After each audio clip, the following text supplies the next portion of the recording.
Greetings, comrades. Welcome to the latest edition of Marxism Explained. Today I'll be talking about a subject which probably warrants about 200 videos to go into it in real depth, but today I'll try and give you a little preliminary. Today's subject is class struggle.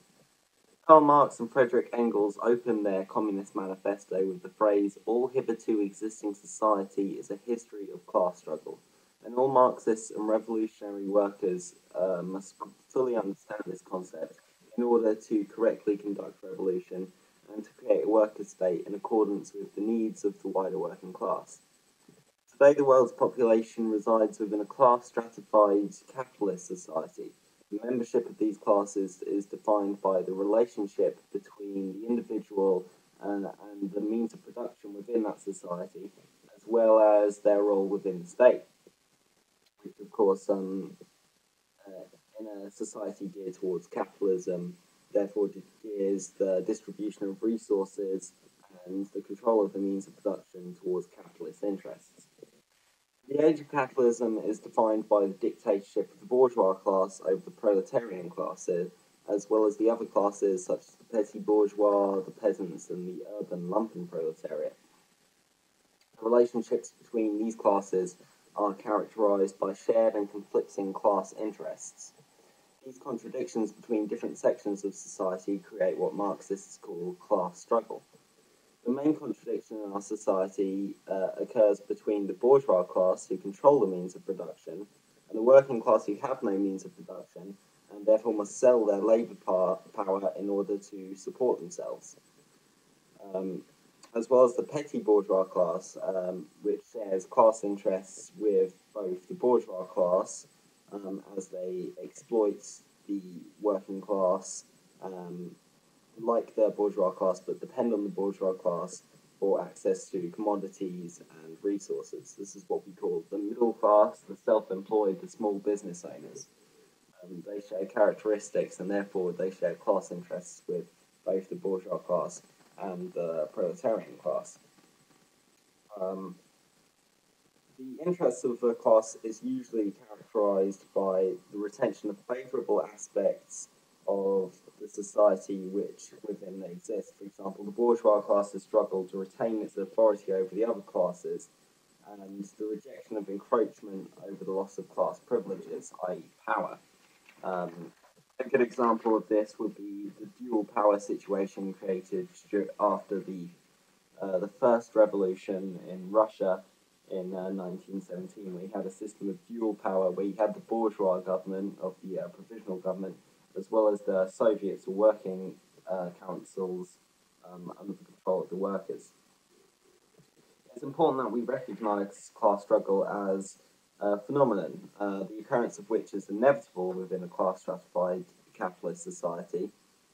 Conflicts between coexisting classes with antagonistic contradictions in class interests are the driving force of history, of development in human societies, and that is as laid out in Marx's theory of historical materialism, which is the underlying philosophy of the advanced section of the working class, i.e. Marxists, and to an extent anarchists. They share similar kind of thoughts over class struggle, but obviously they have their own spin.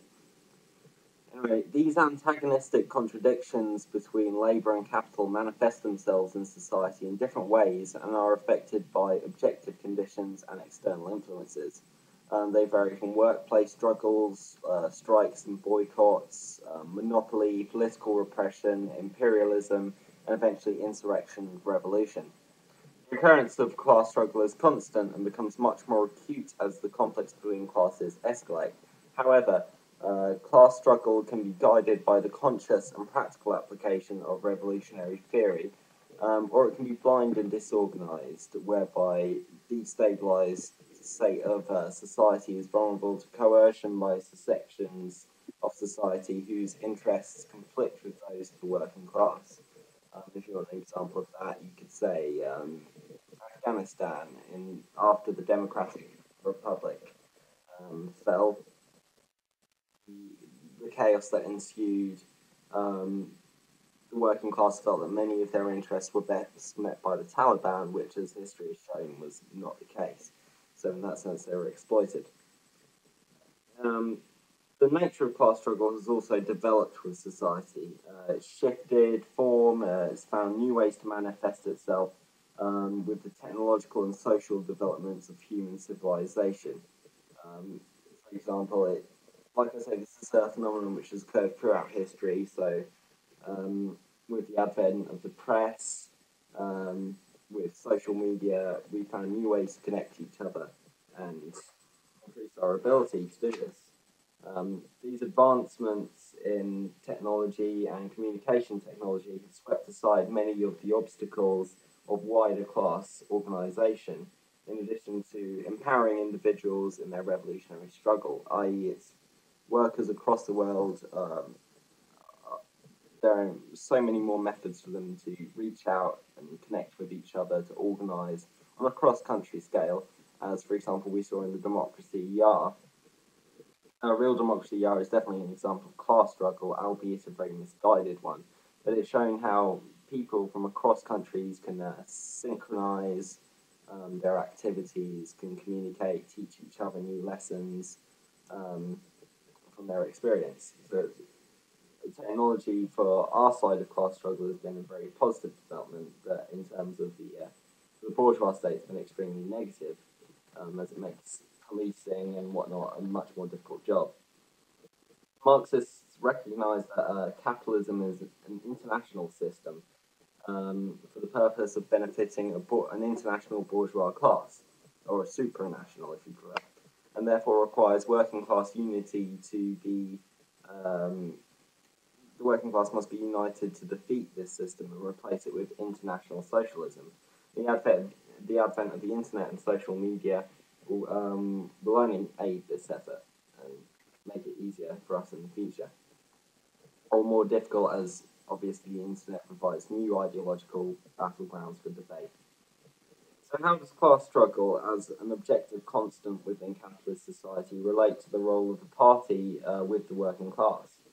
Well, the party's purpose is firstly to raise class consciousness amongst the working class and to raise awareness of the nature of the capitalist system, of class society, and of the role of the working class within this class society.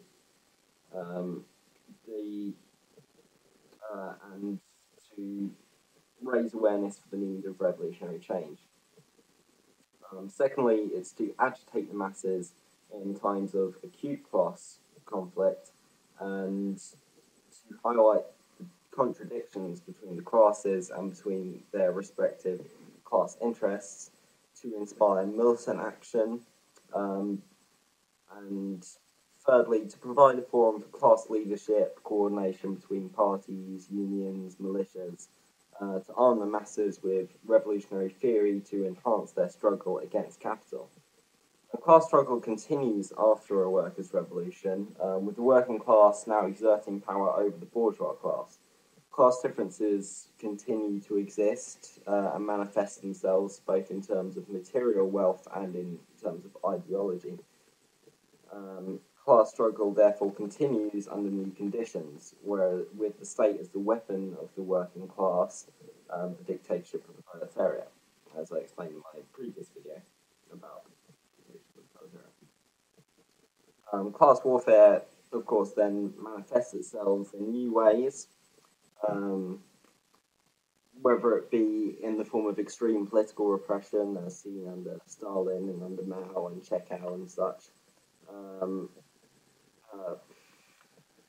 It can also take the form of redistribution of land and expropriation of wealth, as is a common occurrence in all kind of workers' revolutions that we've seen so far.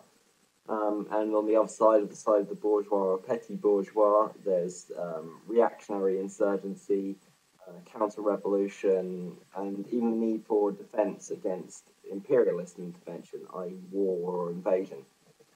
Well, Marxists seek to end class struggle once and for all by the creation of a classless society, but history has shown that without a conscious involvement of the entire proletariat, this is next to impossible.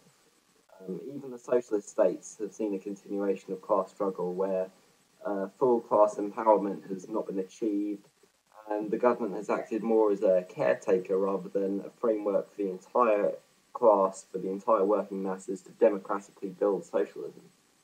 In such cases, a bureaucratic class has emerged. Basically, it's a new enemy for the workers, for another obstacle that they need to topple or knock over in order to emancipate themselves. On the other side, warfare has been conducted to, class warfare that is, has been conducted to such an extreme degree that it divides and creates mistrust amongst the workers, which erodes class solidarity and allows for reactionaries and revisionists to become empowered, a situation where careerism and opportunism will thrive. For example, I don't know, the Soviet Union, Khrushchev, etc. Class struggle is an everyday phenomenon occurring within all sectors of society, and in order for the working class to achieve victory, they must be empowered to fight tooth and nail in all areas to emancipate themselves. Basically, even in the creation of a worker state, the workers cannot depend on the state. Um, the only reason Marxists call for a state, the only reason Marxists call for a communist party, is because we feel the masses require one. We want to empower people to the extent where they don't need a party, but they don't need a state where they can fight for communism on their own terms. But that requires, first, a heavy raising of class consciousness, and second, the toppling of other classes, the erosion of class differences for this to be achieved. And class struggle is part of this process. It's what we're ending to aim, but it's the wave we ride on. So, I hope you found this video interesting. If you've got any comments, post them. Any thoughts and stuff, make a video, whatever. Anyway, tune in. There'll be many more of these Marxism explained. I suppose I should go into more depth on the individual areas, such as class ideology and different classes within society. I'm also going to be doing some videos about different movements that have occurred across the world, from the Soviet Union to the Red Army faction to the Shining Path to the Naxalites and the Maoists in Nepal. And so, there's lots of material there which I'll be doing over the next few months. So thanks for watching, and take care now.